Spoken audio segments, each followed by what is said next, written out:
அனைவருக்கும் வணக்கம். நான் உங்கள் அருள்குமார். இது நம்முடைய சேனல் அருள் அமுதம். இன்னைக்கு நம்ம பார்க்க போகிற நிகழ்ச்சி பதிவு உங்களுடைய வாழ்க்கையிலேயே உங்களுடைய உடல் நலத்தையும் உயிர் வளத்தையும் மனநலத்தையும் பாதுகாக்கக்கூடிய ஒரு சிறப்பான ஒரு பதிவா அமைகின்றதுல எந்த விதமான ஐயப்பாடும் வேண்டியதில்லை. தொடர்ந்து முழுமையா இந்த பதிவை பாருங்க. உடல் ஆரோக்கியமா வாழ்வதற்கு உண்டான அனைத்து வழிமுறைகளும் இதுல இருக்கு. வாங்க பார்க்கலாம்.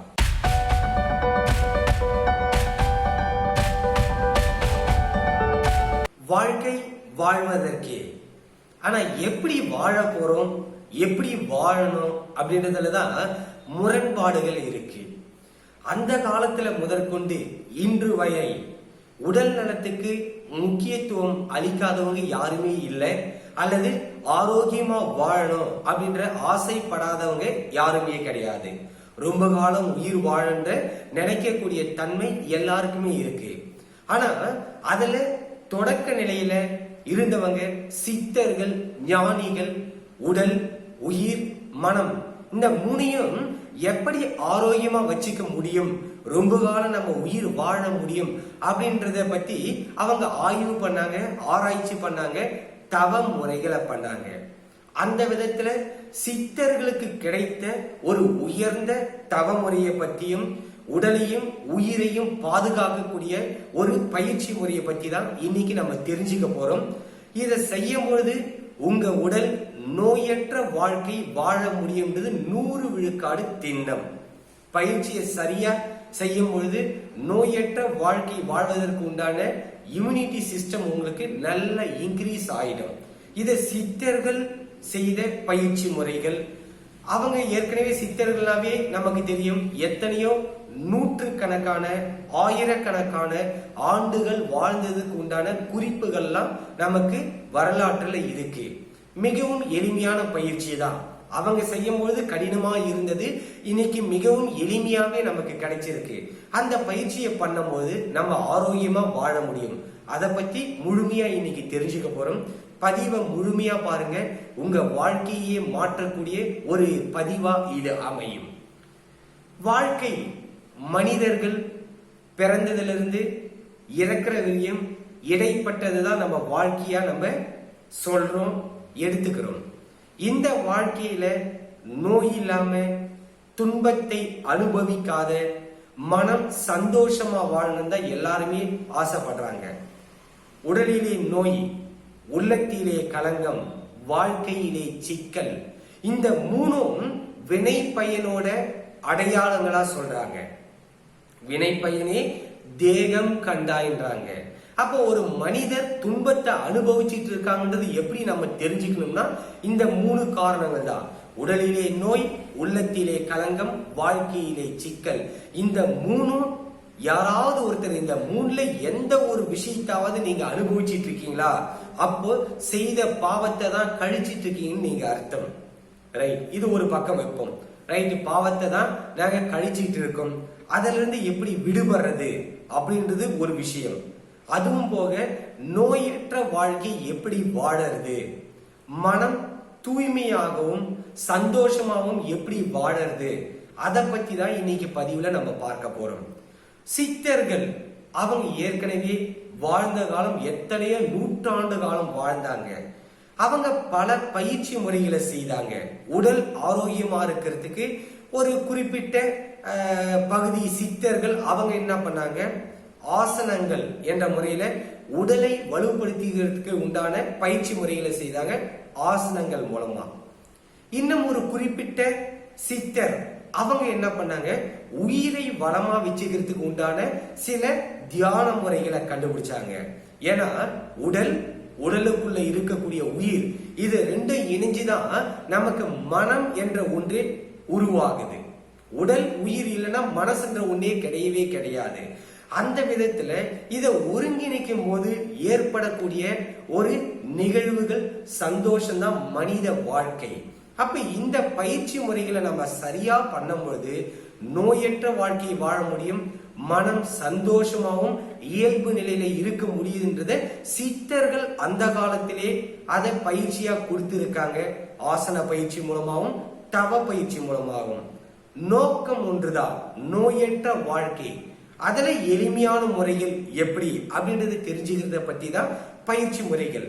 நம்ம பார்த்திருக்கோம், கேள்விப்பட்டிருக்கோம். சித்தர்கள் நீடூடி வாழ்ந்தான்ட்டு, ஆண்டுகள் பல வாழ்ந்தான்ட்டு.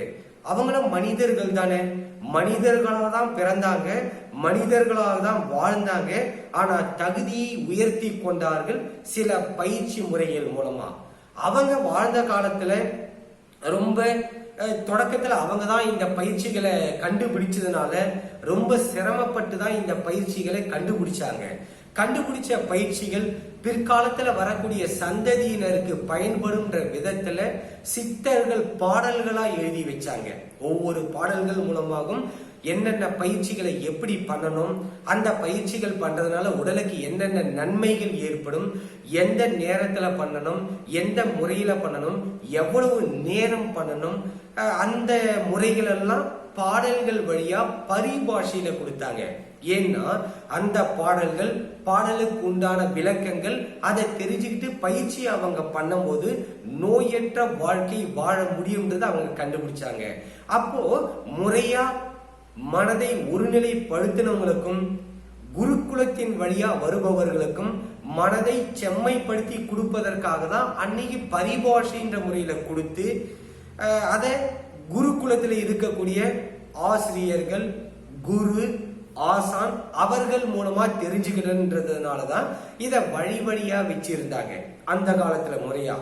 ஆனா இன்னைக்கு இருக்கக்கூடிய விஞ்ஞான யுகத்துல நம்ம அத்தனை பயிற்சிகள் எடுக்கிறதுக்கு பெரும்பான்மையானவர்களுக்கு நேரம் இன்மை ஒரு பெரிய காரணமா இருக்கிறது நிதர்சனமான உண்மை. ஆனாலும் சுவர் இருந்தால்தான் சித்திரம் வரைய முடியும். உடல் ஆரோக்கியமா இல்லைன்னா உயிர் ஆரோக்கியமா இருக்கிறதுக்கு உண்டான வாய்ப்பே கிடையாது. ஏன்னா உடல் உயிர் ரெண்டும் உன்னோடு ஒண்ணு ஒத்த இசைவோடு இருக்கும் பொழுதுதான் உங்க வாழ்க்கை சீராகவும் செம்மையாகவும் இருக்க முடியும். அந்த நிலையில உயிரையும் உடலையும் பாதுகாக்கிறதுக்கு உண்டான பாடல்கள், பல பாடல்கள் கொடுத்திருந்தாலும் குதம்பை சித்தர் பாடிய கொடுத்திருக்கக்கூடிய பரிபாஷையால் நமக்கு விளக்கங்கள் கொடுத்திருக்கக்கூடிய ஒரு பாட்டை தான் இன்னைக்கு நம்ம பார்க்க போறோம். அதுக்குண்டான விளக்கத்தை தெரிஞ்சுக்கிட்டு அந்த பயிற்சி இப்ப நம்ம செய்ய போறோம். மிகவும் எளிமையான பயிற்சி, ஆனா செய்யும் பொழுதே உங்களுக்கு மாற்றம் தெரியும். மனம் ஒருநிலைப்பட்டு நீங்க செய்யும் பொழுது. பாடல்: மாங்காய் பால் உண்டு மலை மேல் இருப்போர்க்கு, மாங்காய் பால் உண்டு மலை மேல் இருப்போர்க்கு தேங்காய் பால் எதற்கடி குதம்பாய் தேங்காய் பால் எதற்கடி அப்படின்னு குதம்பை சித்தர் அந்த பாடலை எழுதியிருக்காரு. அந்த காலத்துல சித்தர்கள் பயிற்சி முறையிலும் தவ முறையிலும் மிகவும் ஆச்சரியமா இருந்து சிரமப்பட்டு கண்டுபிடிச்ச கலை தான் இந்த கலை. மாங்காய் பால் உண்டு மலை மேல் இருப்போர்க்கு அப்படின்னு சொல்லும்போது உயர்ந்த நிலையாகிய மலை சொல்லக்கூடியது மனிதர்களுக்கு மலை எதுனா சிரசு தான், தலைதான். அவங்க மலை என்றார்கள். மாங்காய் பால் உண்டு மலை மேல் இருப்போர்க்கு தேங்காய் பால் எதற்கடி குதம்பாய் தேங்காய் பால் எதற்கடி என்று குதம்பை சித்தர் எழுதினாரு. அதாவது சிரசாகிய இந்த தலையில் மாங்காய் வடிவில் இருக்கக்கூடிய ஒரு சுரபி சுரக்கக்கூடிய அமிர்தத்தை சுரக்க வைக்கக்கூடிய தன்மை தெரிஞ்சவங்களுக்கு, அந்த அமுதத்தை உண்பவர்களுக்கு தேங்காய் பால் என்று சொல்லக்கூடிய பால் தேவை இல்லை, இந்த தேகம் அழியாமல் காக்கப்படும் என்று சித்தர்கள் மறைபொருளா அந்த பாடலை கொடுத்திருக்காரு. அப்ப அந்த விதத்துல அந்த மாங்காய் வடிவில் இருக்கக்கூடிய சுரபிய அவங்க சித்தர்கள் தலையில் இருக்கு. இந்த சுரபி சுரந்ததுன்னா நோயற்ற வாழ்க்கையை வாழ முடியும் என்று சொன்னார்கள்.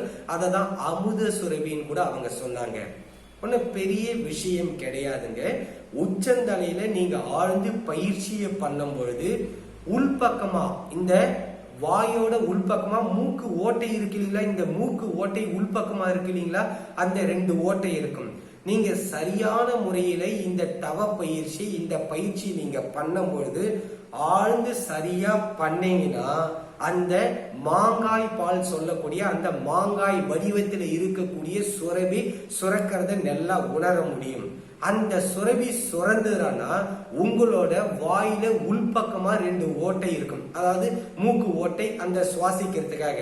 அந்த ஓட்டை வழியா சளி மாதிரி வரும். சளி கிடையாது. பயிற்சி நீங்க சரியா பண்ணீங்கன்னா ஆழ்ந்து, இப்ப நம்ம அதை பிராக்டிஸ் பண்ண போறோம். அந்த பயிற்சியை அதை நீங்க சரியா பண்ணும் பொழுது அந்த ஓட்டை வழியா உங்களுக்கு ஒரு சொட்டு, ஒரே ஒரு சொட்டு தான் சுரக்கும், அதிகமாலாம் சுரக்காது. அதுவும் பயிற்சியை கரெக்டா பண்ணும்போது ஒரு சொட்டு அப்படியே அந்த ஓட்டையிலிருந்து உங்களுக்கு உள்பக்கமா சுரக்கும். அது சுவையெல்லாம் இருக்காது, எந்த சுவையிலையும் இருக்காது, எதுவுமே இருக்காது. சளி மாதிரி ஒரு திரவம் சுரக்கும், ஒரே ஒரு சொட்டு தான் சுரக்கும். அதுவும் கூட பயிற்சியை சிறப்பான முறையில சரியான முறையில நீங்க பண்ணீங்கன்னா அந்த சுரபி சுரக்கும். அததான் அமிர்தம். அததான் அந்த பாடல்ல சொன்னாங்க, மாங்காய் பால் உண்டு மலைவேல் இருப்போர்க்கு தேங்காய் பால் எதற்கடி குதம்பாய் தேங்காய் பால் எதற்கடினாங்க. இந்த அமிர்தத்தை சுரக்க தெரிந்த அன்பர்களுக்கு தேகம் அழியாது என்று சித்தர்கள் குறிப்புகள் கொடுத்து வச்சாங்க. அந்த காலத்துல அவங்க கடினமான பயிற்சியை செய்துதான் கண்டுபிடிச்சாங்க. ஆனா இன்னைக்கு நமக்கு எளிமையா தெரியக்கூடிய அளவுக்கு இன்னைக்கு அந்த பாடல்களை படிச்சு புரிஞ்சுக்கும் போது நமக்கு ஈஸியா இருக்கு. பயிற்சி மிகவும் எளிமை. எப்படி பண்ணணும்னா, உங்களோட கவனம் உச்சந்தலையில சிரசுல இருக்கணும். சிரசுன்னு சொல்லுவாங்க, சகஸ்கரகாரம் சொல்லுவாங்க. உச்சந்தலை, உங்களோட கவனம் முழுவதும் உச்சந்தலைக்குள்ளதான் இருக்கணும். அந்த இடத்துல நீங்க மனசை வச்சு தவம் பண்ணும் பொழுது, பயிற்சியை பண்ணும்போது ஆழ்ந்து நீங்க பயிற்சியை பண்ணீங்கன்னா அந்த இடத்துல நல்ல ஒரு அழுத்த உணர்வு முதல்ல உங்களுக்கு தெரியும். அந்த அழுத்தம் கொஞ்சம் உச்சந்தலையில கொஞ்சம் பரவலா தெரியும். உச்சந்தலைய மையமா வச்சு அதை சுத்தி கொஞ்சம் அதிகப்படியான சர்ஃபேஸ்ல அந்த அழுத்தம் உங்களுக்கு தெரியும். ஆனா நீங்க பயிற்சியை நல்லா பண்ண அந்த அழுத்தம் சுருங்கி உச்சந்தலையில மட்டும் அந்த அழுத்தம் தெரியும். அந்த அழுத்தத்தை நல்லா கவனிக்கும் பொழுது அந்த அழுத்தம் கொஞ்சம் கீழே இறங்கும். உச்சந்தலையில தெரிஞ்ச அழுத்தமாகப்பட்டது லேசா கீழே இறங்கி உள்பக்கமா, தலையோட உள்பக்கமா அந்த அழுத்தம் தெரியும். அந்த அழுத்தத்தை ஆழ்ந்து பயிற்சி மூலமா நீங்க பண்ண மூக்கு ஓட்டைன்னு சொல்லக்கூடிய வாயோட உள்பகுதி மேல 2 ஓட்டை இருக்கும். அந்த ஓட்டை வழியா சளி மாறி ஒரு திரவம் சுரக்கும். சளி கிடையாது, உங்களுக்கு சளி தொந்தரவுகள் இருக்காது. சுவாசம் நல்ல சீரா இருக்கக்கூடிய அன்பர்களுக்கே பயிற்சியை நல்லா பண்ணும் போது அந்த அமுதமானது சுரக்கும். அந்த அமுதம் சுரக்கும் பொழுது உள்பக்க ஓட்டை வழியா லேசா ஒரே ஒரு சுட்டு தான் சுரக்கும். அந்த அமிர்தத்தை நீங்க எடுத்துக்கும் பொழுது உங்க தேகம் அழியாதுன்னு சித்தர்கள் சொல்லி வச்சிருக்காங்க. அவ்வளவு சிறப்பான பயிற்சி, அபரிமிதமான ஆற்றல் உள்ள பயிற்சி. நோயற்ற வாழ்க்கை வாழலாம். ஒரு பேச்சுக்கு குறிப்பா இன்னைக்கு நோய் எதிர்ப்பு சக்தி குறையும் போதுதான் இந்த கொரோனா போன்ற வைரஸ் தொற்றுகள் பரவறதா இன்னைக்கு மருத்துவத்துறையில சொல்லி இருக்காங்க. இந்த பயிற்சியை சிறப்பா நீங்க செய்து பயிற்சியை தினந்தோறும் நீங்க பண்ணும் பொழுது இந்த அமிர்தத்தை உங்களுக்குள்ளாக சுரக்க வச்சீங்கன்னா உங்க உடம்பு ஆரோக்கியமா நோயற்ற வாழ்க்கை வாழ முடியும். ஒவ்வொரு செல்களையும் நோய் எதிர்ப்பாற்றல் அபரிமிதமா இருக்கும். எந்த நோயும் உங்களுக்கு அணுகாது. பாலனாக வாழலாம், பரபிரம்மத்தை அறியலாம் சித்தர்கள் சொல்லியிருக்காங்க. அதாவது என்னன்னா, அந்த பயிற்சியை பண்ணும் போது அமுதத்தை சுரக்கும் போது என்னைக்குமே நீங்க இளமையாவே இருக்க முடியும். இறைவனோடு இணையக்கூடிய உங்களுக்கு தன்மை கிடைக்கும் அப்படின்னு சொல்லியிருக்காங்க. உடல் நலமா இருக்கணும்னு சொல்லக்கூடிய ஆசை அனைவருக்கும் இருக்கு இல்லைங்களா? உங்களோட உடலுக்குள்ளாக இருக்கக்கூடிய உயிர், நோய் எதிர்ப்பு சக்தி எல்லாருக்கும் தேவைன்றதுல எந்த மாற்று கருத்துமே இருக்கிறதுக்கு வாய்ப்பே கிடையாது. ஆனா மிகவும் எளிமையான பயிற்சி, இதை விட எளிமையான பயிற்சி நீங்க உலகம் முழுவதும் சுத்தனா கூட எங்கமே கிடைக்காதுன்றத நான் உங்களுக்கு அடிச்சு உத்தரவாதம் கொடுக்கிறேன். இந்த எளிமையான பயிற்சியை தவிர நீங்க எங்க சுத்தினாலும் உங்களுக்கு கிடைக்காது. மிகவும் எளிமையான பயிற்சி, ஆனா அபரிமிதமான ஆற்றல் இருக்கு. பயிற்சியை முறையா செய்யணும், அவ்வளவுதான், வேற ஒன்றும் கிடையாது. மனசை ஒருநிலைப்படுத்தி செய்யும் போது மிகவும் அபரிமிதமான ஆற்றல் வரும். அதோட பயிற்சி உங்களுக்கு கரெக்டா வந்திருக்கான்னு நீங்க பார்க்கக்கூடிய சிம்டம்ஸ் இது மட்டும்தான். ஃபர்ஸ்ட் நல்ல உச்சந்தலை இதுதான் வச்சுங்க, அதை சுத்தி அதிகப்படியான இடத்துல சர்ஃபேஸ்ல அங்க அழுத்த உணர்வு தெரியும். அழுத்தம் தெரிஞ்சாவே நீங்க பயிற்சியில உள்ள வந்துட்டீங்கன்னு அர்த்தம். அப்ப நல்லா பண்ண அந்த அழுத்த உணர்வு ஒருநிலைப்பட்டு குவிஞ்சு உச்சந்தலையில மட்டும் தெரியும். உச்சந்தலையில தெரிஞ்ச அழுத்தமாகப்பட்டது இன்னும் பயிற்சியை நல்லா பண்ணும்போது அந்த உச்சந்தலையில தெரிஞ்ச அழுத்தம் இன்னும் கொஞ்சம் இறங்கி உள்பக்கமா அந்த அழுத்தம் தெரியும். அந்த உள்பக்கமா அழுத்தம் தெரியறத ஆழ்ந்து நீங்க கவனிக்க உள்நாக்கு பக்கமா, அதாவது நம்மளோட தாடை மேல் தாடை பக்கமா ஓட்டை 2 ஓட்டை இருக்கும். அந்த இடத்துல சளி மாதிரி ஒரே ஒரு சொட்டு தான் சுரக்குங்க. அற்புதமான, அததான் அமுத சுரபின்னு சொல்றாங்க. அது உங்களுக்கு சுரந்ததுன்னா ஆரோக்கியமா நோயற்ற வாழ்க்கை என்னைக்குமே பாலகனா வாழ முடியும். ரொம்ப ஆண்டு காலம் சித்தர்கள் வாழ்ந்த மாதிரி உங்களால வாழ முடியும். சிறப்பான பயிற்சி.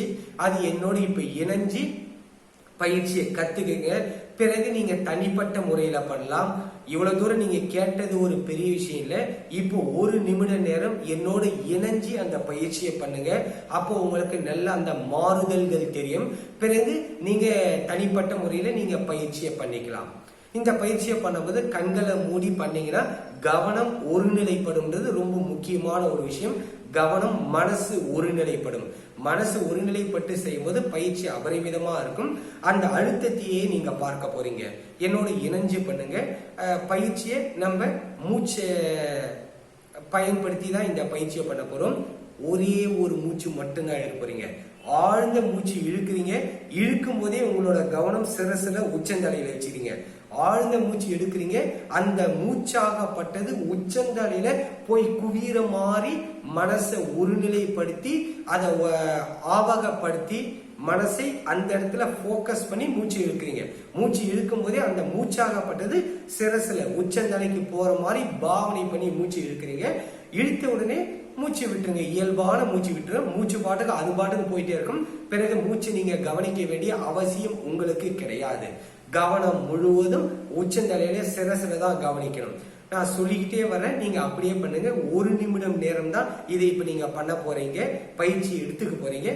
நேரம் கிடைச்சதுன்னா நீங்க ஒரு 5 to 10 நிமிஷம் நேரம் கூட நீங்க பயிற்சியை பண்ணலாம்.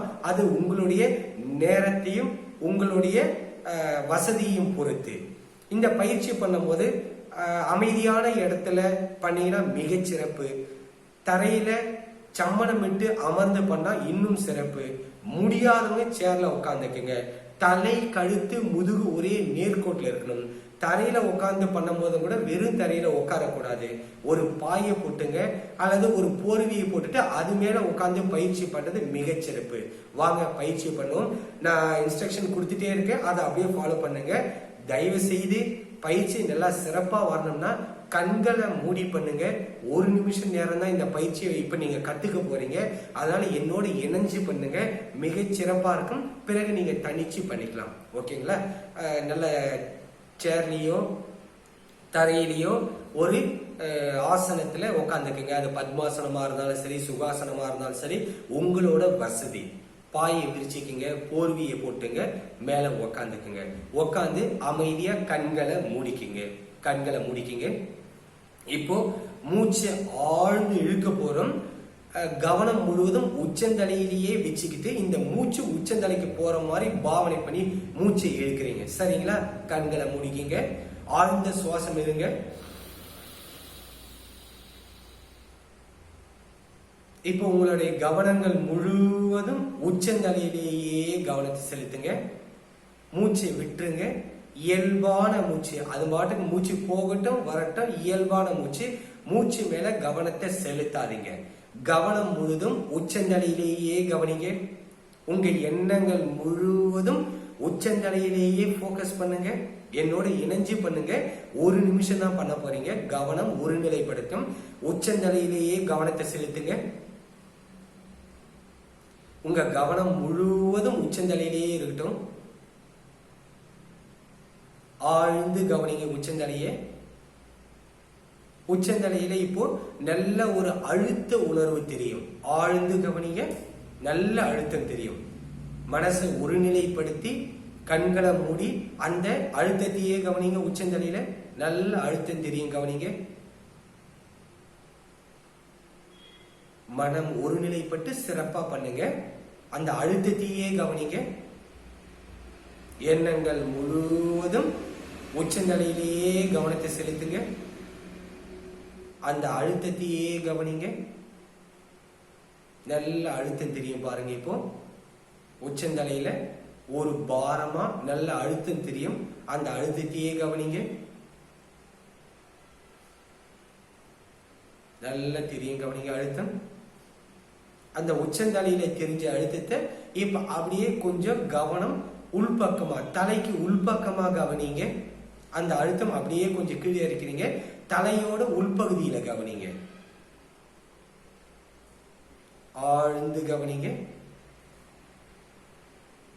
இப்ப அந்த அழுத்தம் லேசா இருக்கிறத உணர முடியும். லேசா அழுத்தம் தெரியும். ஆழ்ந்து கவனிங்க. அந்த அழுத்தம் லேசா மண்டை ஓட்டுல இருக்கிறத உங்களால உணர முடியும். தலையோட உள்பகுதி, உச்சந்தலைக்கு உள்பகுதியில அப்படியே அந்த அழுத்தம், மேல இருந்த அழுத்தம் இப்ப கீழே இறங்கும்போது அப்படியே பரவிறத உணர முடியும். அந்த அழுத்தம் லேசா இருக்கும். இப்ப தலை முழுவதும் பரவிறத உங்களால உணர முடியும். ஆழ்ந்து கவனிங்க. தலை முழுவதும் பரவிடும், கவனிங்க. ஆழ்ந்து கவனிங்க. அந்த அழுத்தம் இப்போ உடல் முழுவதும் பரவிற மாதிரி பாவனை பண்ணீங்க. உடல் முழுவதும் பரவிடும். மெதுவா கண்களை திறந்துக்குங்க. பயிற்சி இவ்வளவுதாங்க. சிறப்பான பயிற்சி. பயிற்சியை நீங்க தொடர்ந்து பண்ணும்போது உங்களுக்கு உச்சந்தலையில் அழுத்தம் தெரியும். அந்த அழுத்தத்தை அப்படியே கீழே இருக்கிறீங்க. பயிற்சியை ரொம்ப நேரம் பண்ண வாயோட மேல் அன்னத்துல ஓட்டை இருக்கு இல்லைங்களா, அந்த ஓட்டையில சளி மாறி ஒரு சொட்டு திரவம் சுரக்கிறத உணர முடியும்.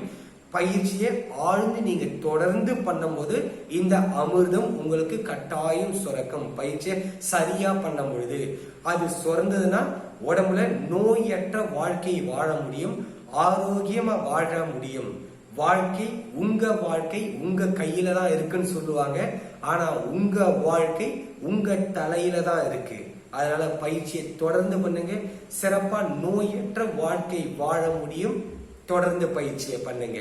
நம்மளுடைய இந்த மாதிரி பதிவுகள் உங்களுக்கு தொடர்ந்து வரதுக்கு நம்மளுடைய சேனலை சப்ஸ்கிரைப் பண்ணுங்க, கமெண்ட்ஸ் பண்ணுங்க, லைக் பண்ணுங்க, பிடிச்சிருந்ததுன்னா ஷேர் பண்ணுங்க. மீண்டும் ஒரு பதிவில் சந்திப்போம். அனைவருக்கும் வணக்கம்.